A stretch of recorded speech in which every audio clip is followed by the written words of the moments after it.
Zekthrax had earned his reputation across 17 star systems the hard way. His chitinous exoskeleton bore scars from 1,000 hunts, each mark telling the story of another target brought down, another bounty claimed. Standing 8 feet tall with 4 arms ending in razor-sharp claws, he was evolution's answer to the perfect predator. His compound eyes could track movement across 3 different spectrums simultaneously, while his secondary brain processed combat calculations faster than most species could blink. The cantina on Nexus Station fell silent when he entered.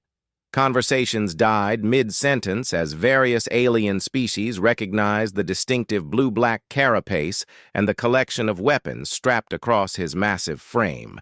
The Vorthon bartender's tentacles trembled as he polished glasses that didn't need cleaning. Even the notorious Krell pirates in the corner booth suddenly found their drinks fascinating. Zekthrax enjoyed the fear. It made his job easier when targets knew their reputation preceded them. He moved through the crowd like a living shadow, alien patrons pressing themselves against walls to avoid even accidental contact. At the bar, he placed one clawed hand on the metal surface, leaving small gouges in the reinforced alloy. "Information broker," he said in his gravelly voice that sounded like rocks grinding together. "Where?" The bartender's main eye swiveled toward a darkened booth in the far corner. "Be back there, Hunter. She's been expecting you." Zekthrax nodded once and made his way over. The information broker was a Solani, her pale blue skin almost glowing in the dim light. Unlike everyone else in the cantina, she didn't seem afraid. If anything, she looked amused. "Zekthrax the Merciless," she said without looking up from her datapad. 47 species hunted, 312 confirmed kills, 0 failures. Quite the impressive record. "You have work for me, Vexana?" She gestured to the seat across from her. "Perhaps. This one's different, though. Bigger payout than anything you've taken before, but also more dangerous." Zekthrax settled into the reinforced chair, his weight making the metal creak. "I do not fear danger. What is the target?" Vexana finally looked up, her silver eyes gleaming. "A cargo freighter went missing in the Outer Rim 3 cycles ago. Ship belonged to the consortium carrying something very valuable. Intel suggests it was hijacked by pirates." "Pirates are easy prey." "What makes this different?" "The pirates aren't the target." She slid a data chip across the table. "The consortium wants everyone aboard that freighter eliminated.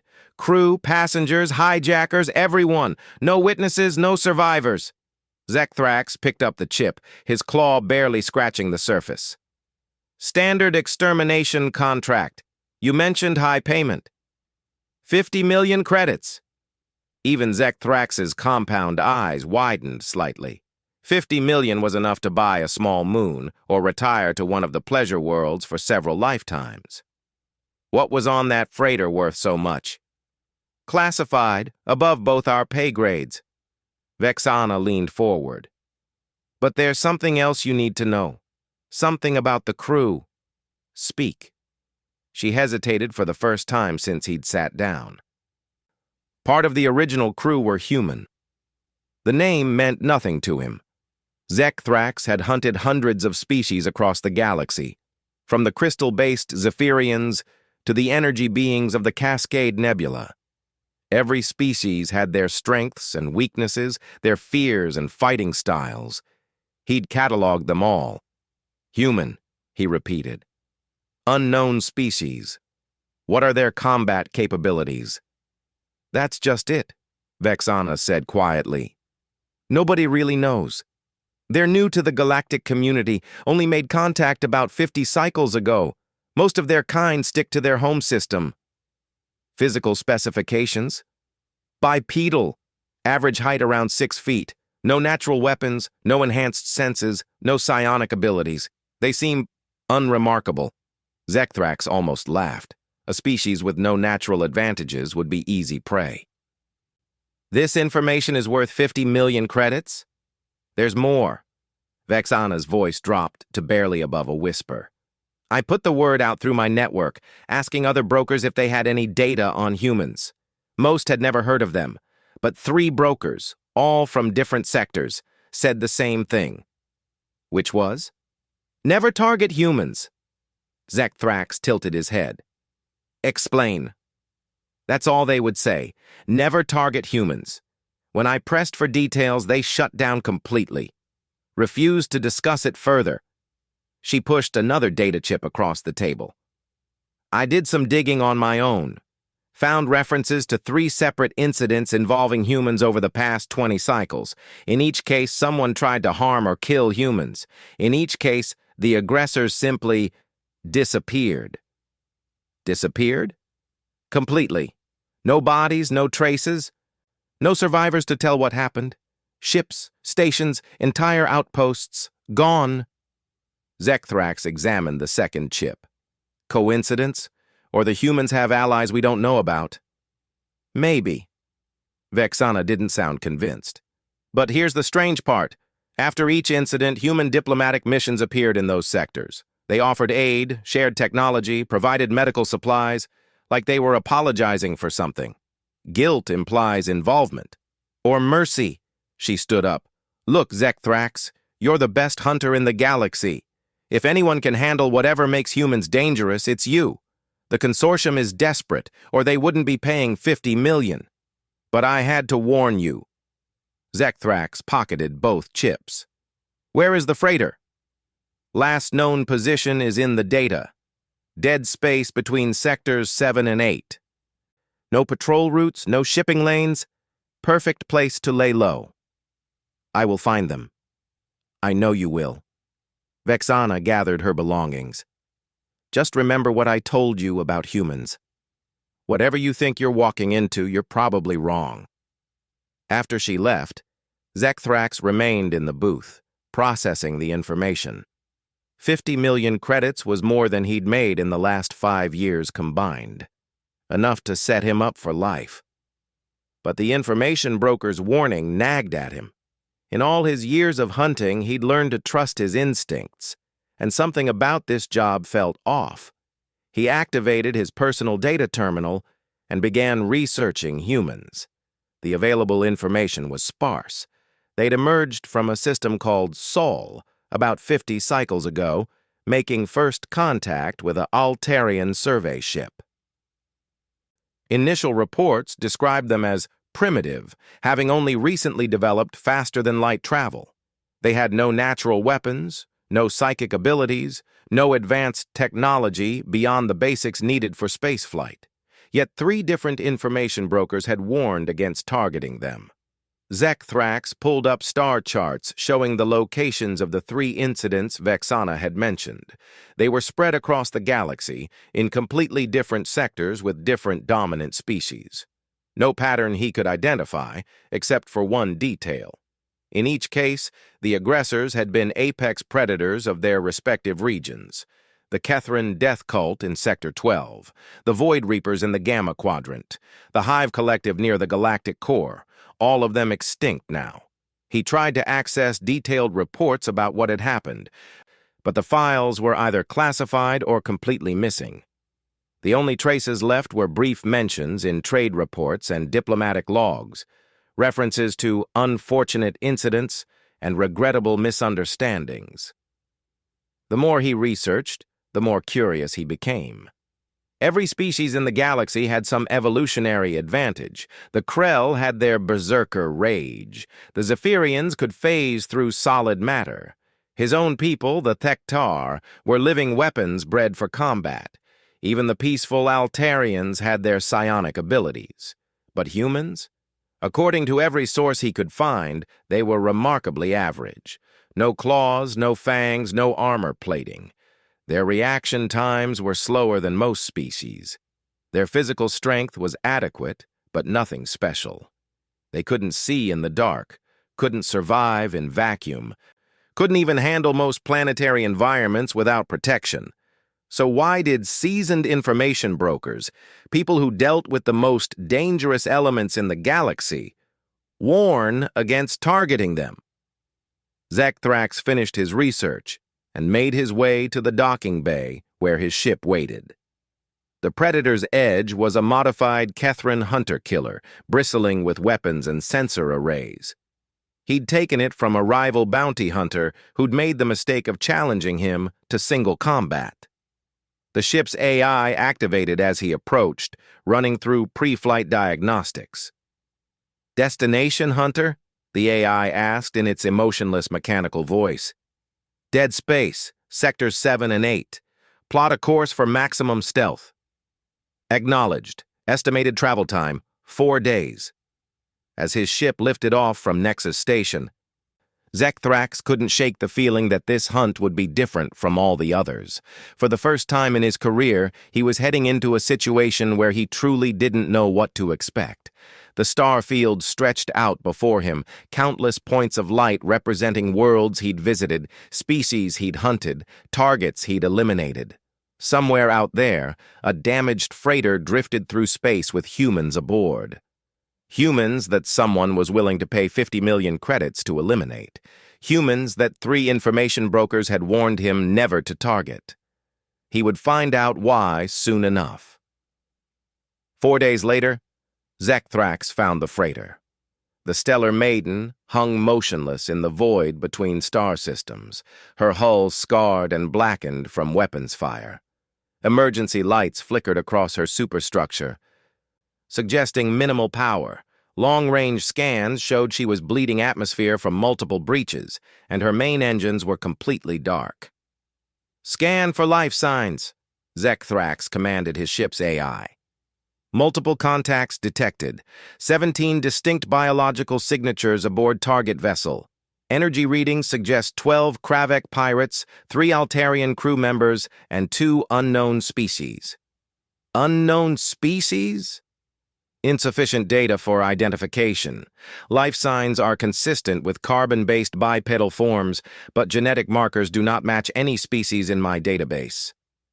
Humans. Had to be. Zekthrax studied the tactical display, noting the freighter's defensive positions. The pirates had done their job well, crippling the ship's ability to run or fight. But they'd kept it intact, probably planning to strip it for salvage after eliminating the crew. Any communications traffic? Intermittent short-range transmissions, highly encrypted, unable to decode. Zekthrax powered down his ship's main systems and drifted closer, using micro-thrusters to approach from the freighter's blind spot. The Predator's Edge was designed for stealth, its hull coated with sensor-absorbing materials that made it nearly invisible to most scanning systems. As he drew nearer, he could see the extent of the damage. The pirates had targeted specific systems with surgical precision, disabling weapons, engines, and communications without destroying the cargo holds. Professional work. The Kravek were known for their efficiency when it came to piracy and salvage operations. He docked with the freighter's emergency airlock, using magnetic clamps to seal the connection. His suit's sensors detected breathable atmosphere on the other side, though oxygen levels were dropping steadily. The ship was dying slowly, its life support systems failing one by one. Zekthrax activated his personal cloaking field and entered the freighter. The corridors were dimly lit, emergency lighting casting long shadows that his enhanced vision cut through easily. He moved silently through the ship, his claws extended but his footsteps making no sound. The first body he found was an Altarian engineer, sprawled in a pool of blue blood near the engine compartment. Clean shot through the head, execution style. The second was a cargo handler, killed the same way. The pirates weren't taking chances with witnesses. He followed the sounds of voices toward the ship's bridge, staying in the shadows and avoiding the areas where his sensors detected the remaining life signs. The pirates seemed confident they'd eliminated all threats, their patrol patterns lazy and predictable.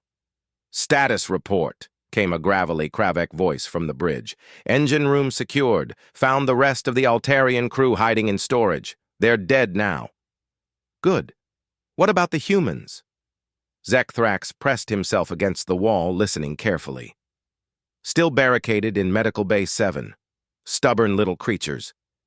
We've been trying to burn through the door for 3 hours. Forget the door. Vent that section to space. Easier cleanup. Already tried.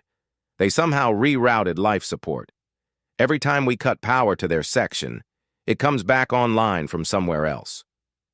It's like they rebuilt half the ship's systems. There was a pause. How long have they been in there? Since the initial assault? Maybe 6 hours? And they've been modifying our ship's systems while under siege? Seems that way, Captain. My boys found jury-rigged power conduits running through the maintenance shafts. These humans know their way around technology. Zekthrax filed that information away. Most species, when faced with superior firepower and no escape route, either surrendered or fought to the death. These humans had chosen a third option: adaptation. They were using the ship itself as a tool, turning it into an extension of their defensive capabilities. He continued his reconnaissance, mapping the pirates' positions and identifying their weapons. Standard Kravek assault rifles, a few plasma grenades, personal shields. Nothing his armor couldn't handle, but his real target was the humans, and they were locked away in the medical bay. Moving through the ship's ventilation system, Zekthrax worked his way toward the medical section. The shafts were cramped even for smaller species, but his flexible exoskeleton allowed him to contort through spaces that would have been impossible for most hunters. He emerged in a storage room adjacent to the medical bay and carefully examined the situation. The pirates had set up a makeshift command post in the corridor outside, complete with portable barriers and automated gun turrets. They were treating the medical bay like a fortress under siege, which apparently it was. The door to the medical bay was reinforced military-grade steel, designed to withstand decompression and battle damage. Scorch marks covered its surface where the pirates had tried to cut through with plasma torches, but the humans inside had done something clever. They'd sealed the door from the inside using what looked like medical foam and spare hull plates, creating an airlock within an airlock. More interesting were the power cables. Hair-thin conduits snaked out from the medical bay through tiny gaps in the door frame, disappearing into the ship's infrastructure. The humans had tapped into the ship's main power grid and rerouted it through pathways that bypassed the pirates' control systems. "This is Captain Thackmore," one of the pirates was saying into his communicator.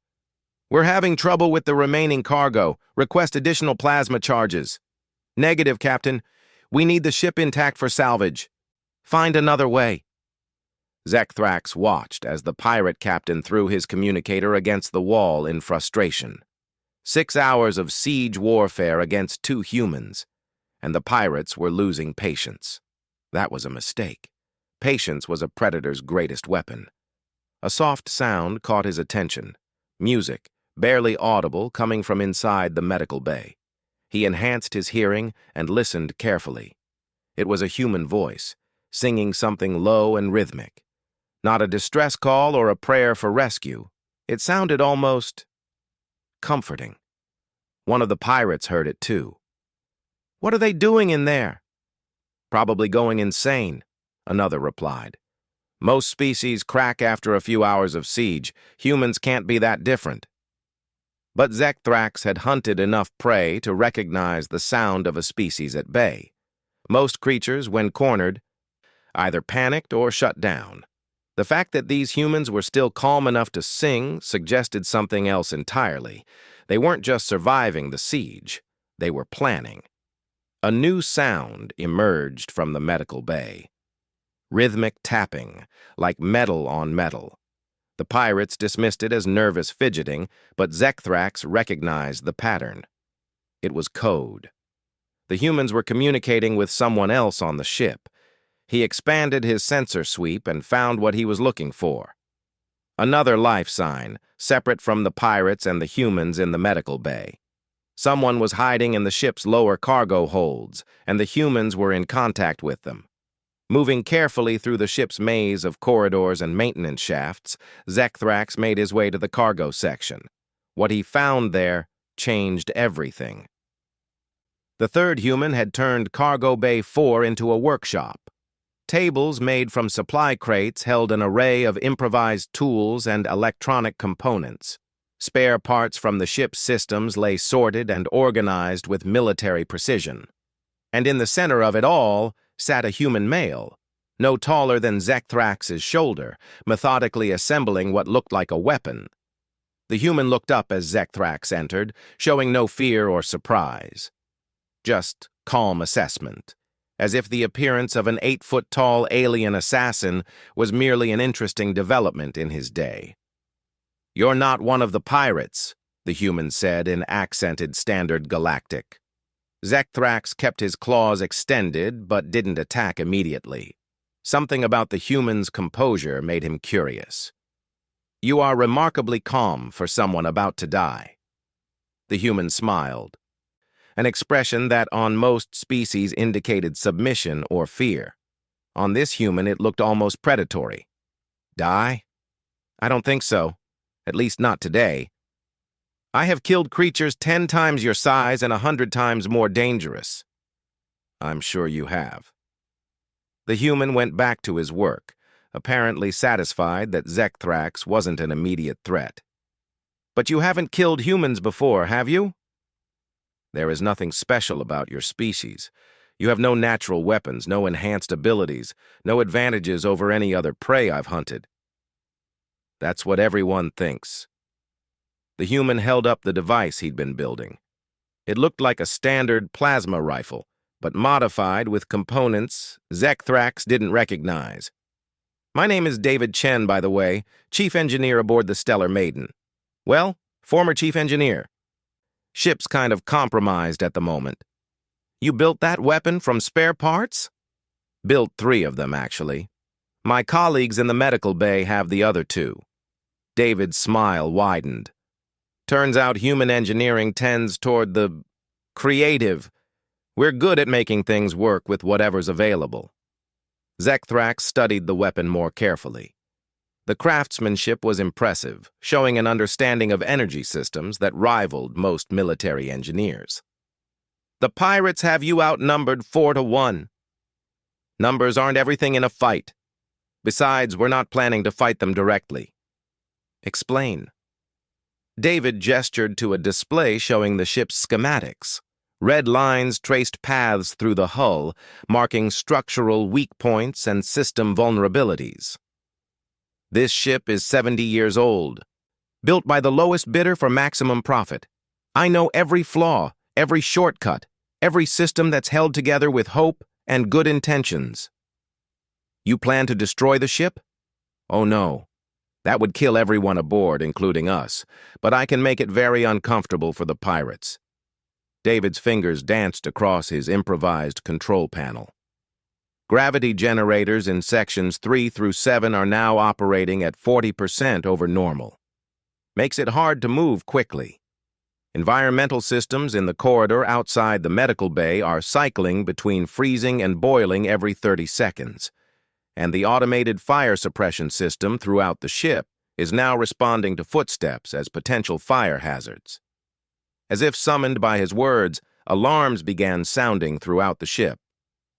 Zekthrax could hear the pirates shouting as foam flooded their positions, and gravity fluctuations sent them stumbling into walls. "Impressive," Zekthrax admitted, "but you still cannot escape. The ship is disabled." "Escape isn't the objective." David's expression grew serious. "There were 12 people aboard this ship when the pirates attacked. 7 are already dead. That's 7 families who will never see their loved ones again, 7 lives cut short by greed and violence. Death is the nature of the universe. Maybe, but murder isn't. And I'll be damned if I let them kill my friends without making it cost them everything." Something in the human's voice made Zekthrax pause. It wasn't the desperate bravado of cornered prey or the mindless rage of a berserker. It was something else entirely. Cold. Calculated fury directed not at survival, but at justice. "The pirates will eventually overcome your defenses," Zekthrax pointed out. "Will they?" David pulled up another display. I've been monitoring their communications. Their backup is 6 hours away, and this ship's life support will fail completely in 4 hours. They're trapped here with us, and every minute we hold out makes their situation worse. They could simply leave. Could they? David's smile returned.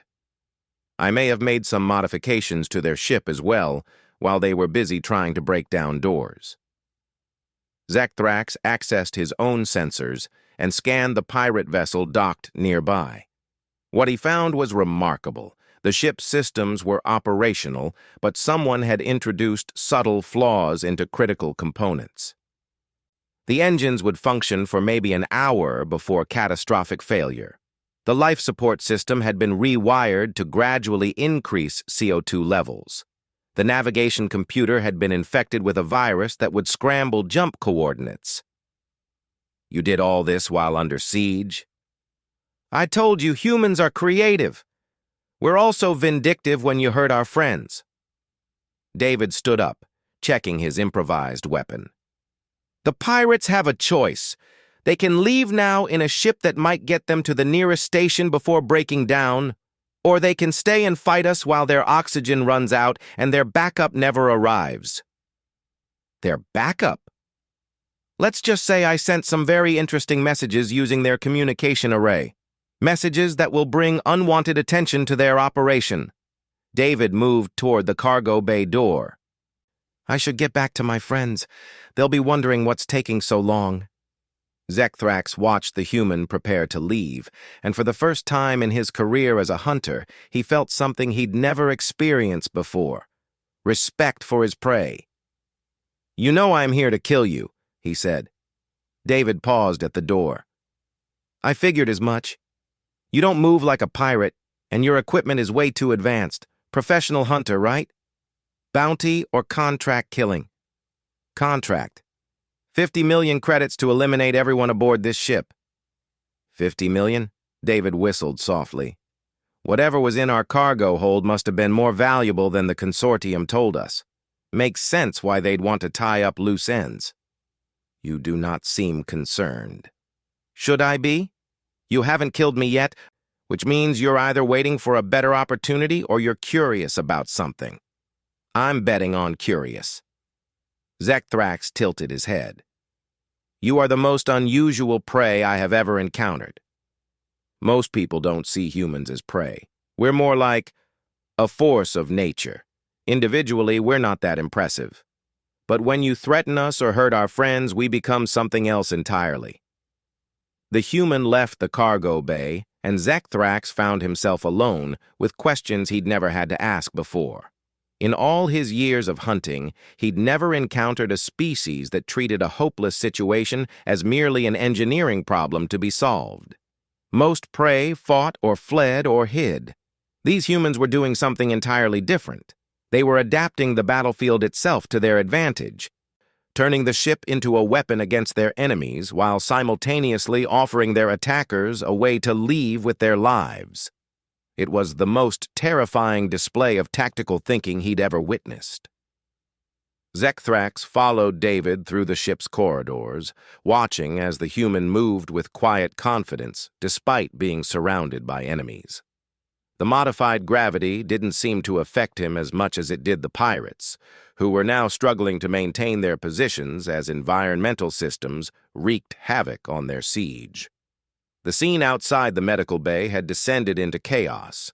Pirates slipped and fell as gravity fluctuated wildly.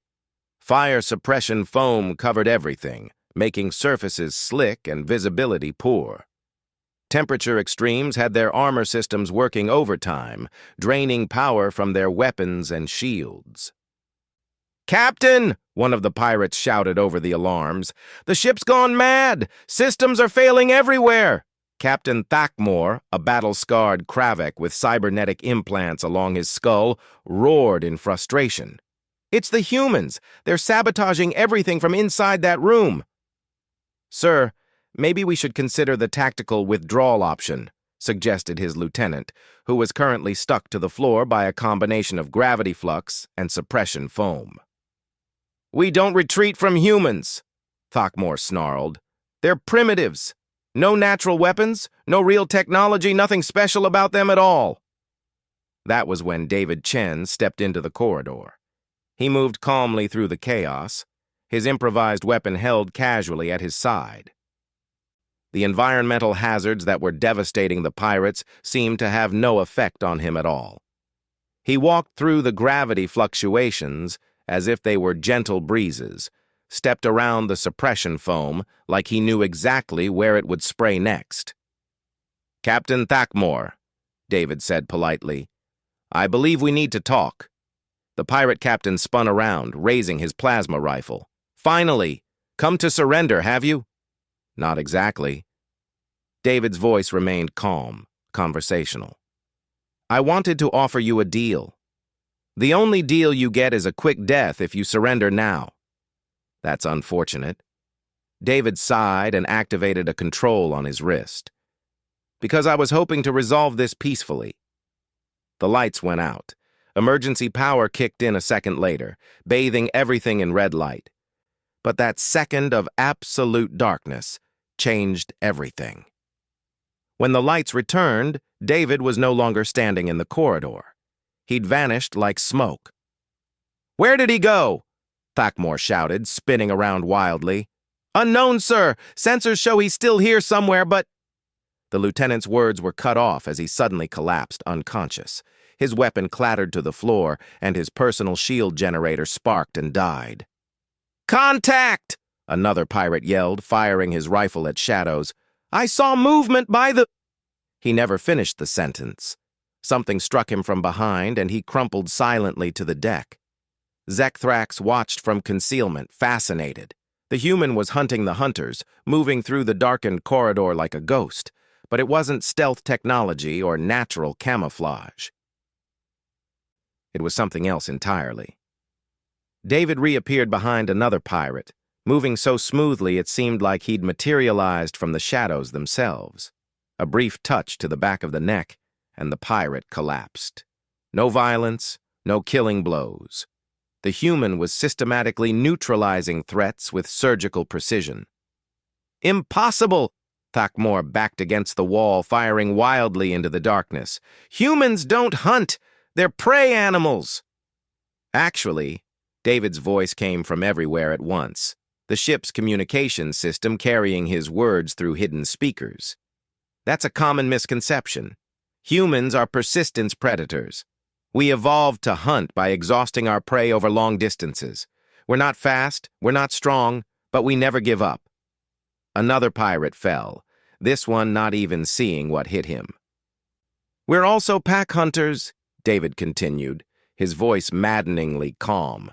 "We coordinate, we plan, we adapt our tactics to whatever situation we face, and when you threaten our pack—" The medical bay doors opened with a soft hiss. Two more humans emerged, a woman and a man, both carrying David's improvised weapons. They moved with the same eerie coordination, spreading out to flank the remaining pirates. Like David, they seemed completely comfortable in the chaotic environment they'd created. "We become something you don't want to meet in a dark corridor," the woman finished. Captain Thakmore found himself surrounded by 3 humans in a space designed to give his superior numbers every advantage.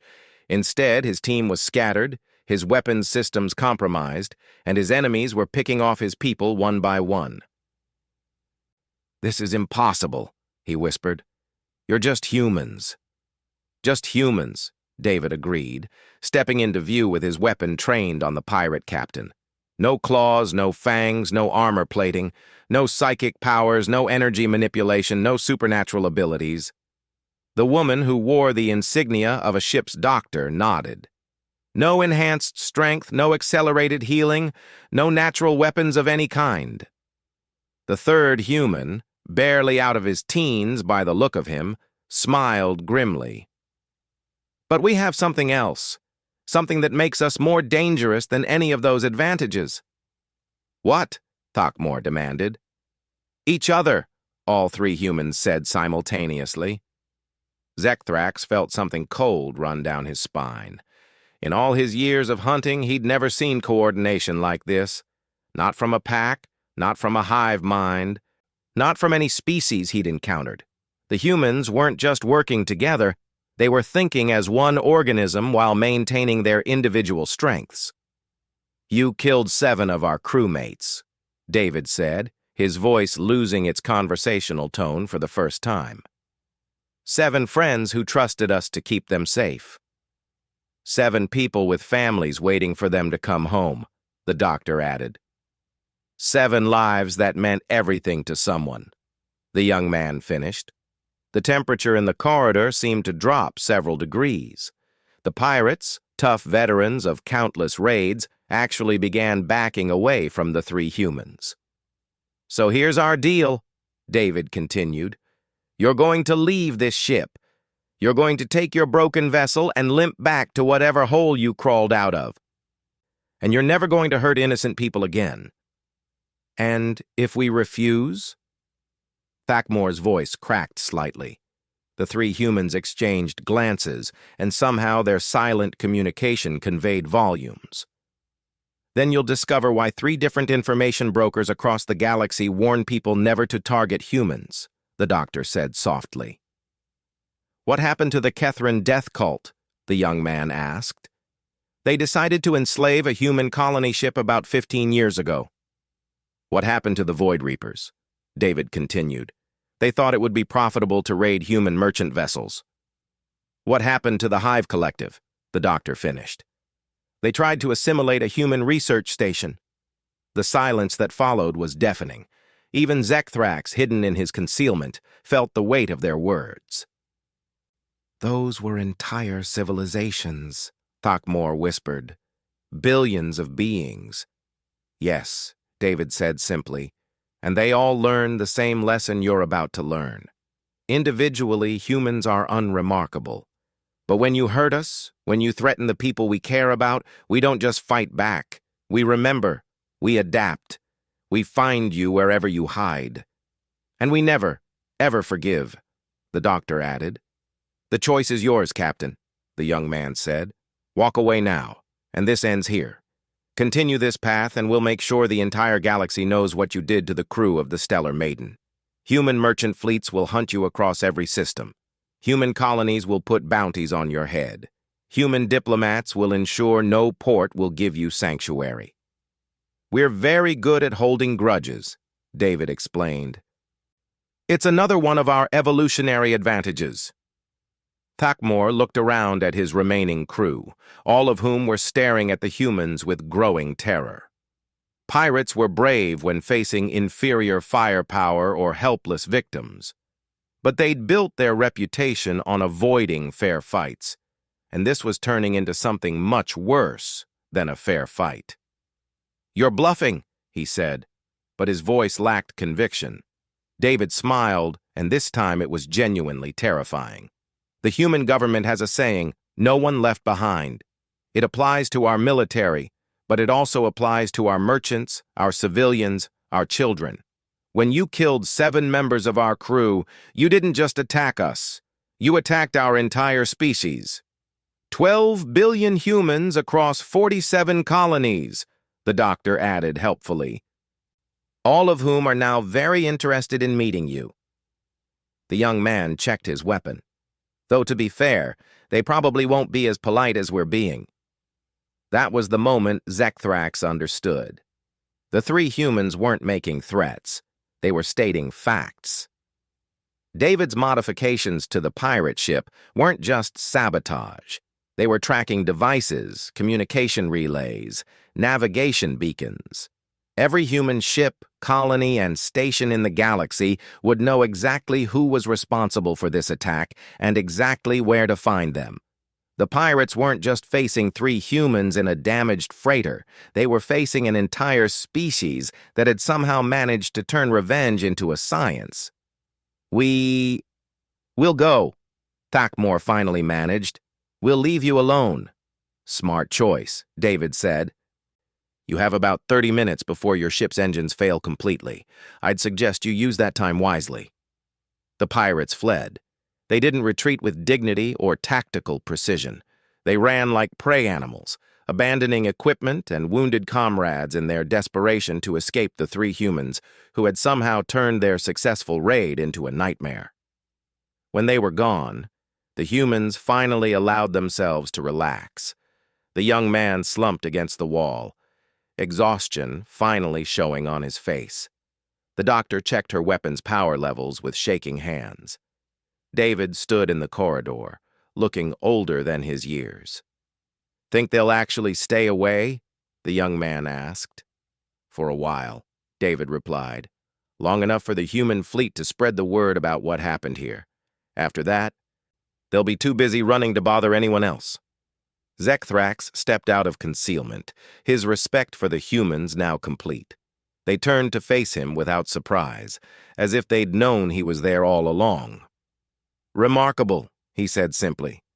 "You're the contract killer," David observed. 50 million credits, right?" "Yes." "Going to complete the job?" Zekthrax looked at the three humans, exhausted but unbroken, standing in the wreckage of their ship surrounded by the bodies of their friends. They'd faced overwhelming odds and turned them into advantages. They'd shown mercy to enemies who'd shown them none. They'd demonstrated tactical brilliance, technical innovation, and most importantly, absolute loyalty to each other. For the first time in his career, Zekthrax deactivated his weapons. "No," he said. "I am not." David nodded as if he'd expected that answer. "The information brokers were right, weren't they? Never target humans." "I understand now why they said that. Your species is not physically dangerous. You are strategically dangerous, politically dangerous, morally dangerous." "How so?" "Other species fight for territory, resources, survival. Humans fight for each other. That makes you unpredictable in ways that no hunter can prepare for." The doctor smiled. "Plus, we're really, really good at making enemies regret their life choices." Zekthrax looked around the corridor, taking in the evidence of what three humans had accomplished against superior numbers and firepower. "I will inform my employer that the contract cannot be completed." "The targets are already dead." "Think they'll believe you?" "I will provide evidence of a catastrophic hull breach. Your bodies will never be recovered." He paused. "I suggest you disappear for a while. Change your identities, find new ships, stay away from consortium space." "Already planned," David said. "We've got friends in the Outer Rim who can help us start over." Zekthrax nodded and began walking toward his ship. He stopped at the airlock and turned back. "I have one question," he said. "The three civilizations that disappeared after targeting humans, what really happened to them?" The three humans exchanged those silent looks again. "Officially," David said, "we have no idea. Terrible tragedy. Unexplained phenomenon." "Unofficially?" The doctor's smile was gentle and absolutely terrifying. "We told you we never forget. We also never forgive. Some lessons need to be permanent." Zekthrax left the Stellar Maiden with a new understanding of why he was the most feared hunter in the galaxy. It wasn't because he was the strongest or fastest or most technologically advanced. It was because he'd never hunted humans. And now, he never would. As his ship pulled away from the dying freighter, he composed a message to information brokers across 17 star systems. The message was simple: "Never target humans. Trust me on this." Some warnings he'd learned were worth repeating.